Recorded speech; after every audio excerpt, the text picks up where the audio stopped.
Miss হবে না আপনার পছন্দের টিভি শো। দেখুন জি5 অ্যাপে একদম ফ্রি। ওটা কানেক্ট করো। হ্যাঁ স্যার। অংশুদা, সিসিটিভি ক্যামেরা ক্যাবিনের বাইরে ছিল, দেখেছিলাম, কিন্তু ক্যাবিনের ভেতরে তো ছিল না।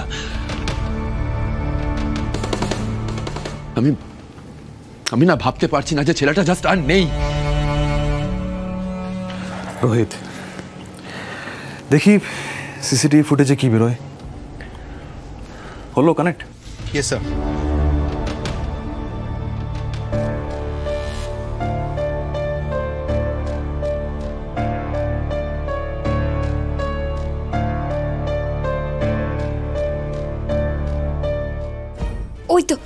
ওই তো রাত্রেবেলায় আমরা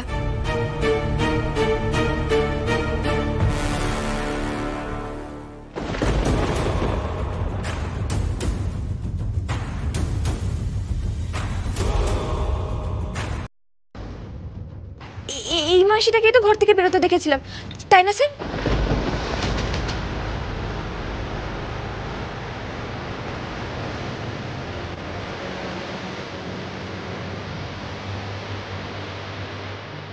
ডক্টর বক্সি, এই আয়ামাসিটিকে একবার খোঁজ করা যায়? মানে উনি ঢোকার সময় ছেলেটি বেঁচে ছিল কিনা সেটা তো অন্তত জানা যায়।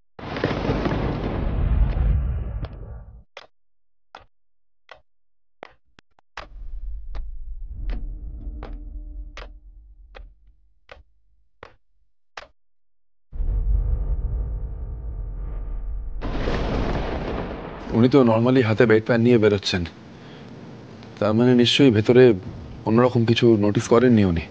মানে হাঁটা চলা তো নর্মালি লাগছে।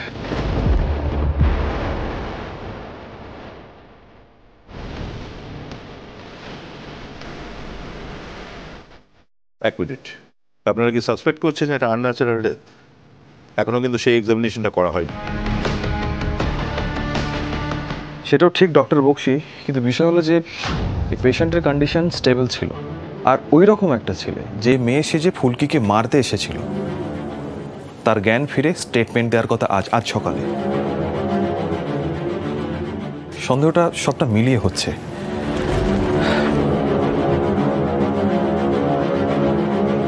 ডক্টর বক্সি, আপনি ওই ছেলেটির মেডিকেল এক্সামিনেশনের ব্যবস্থা করুন, আর এই লম্বা করে যে আয়ামাসি আছেন ওনাকে খুঁজে বের করার চেষ্টা করুন। শিওর, আমি দেখছি। হ্যাঁ, আপনি আসুন আমার সাথে। Okay sir.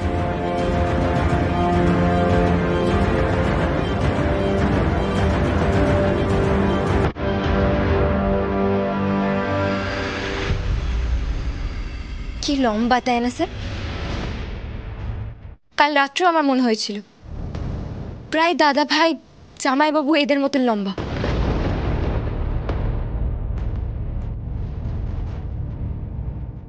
ঠিকই বলেছো ফুলকি, মেয়েরা সচরাচর এতটা লম্বা হয় না।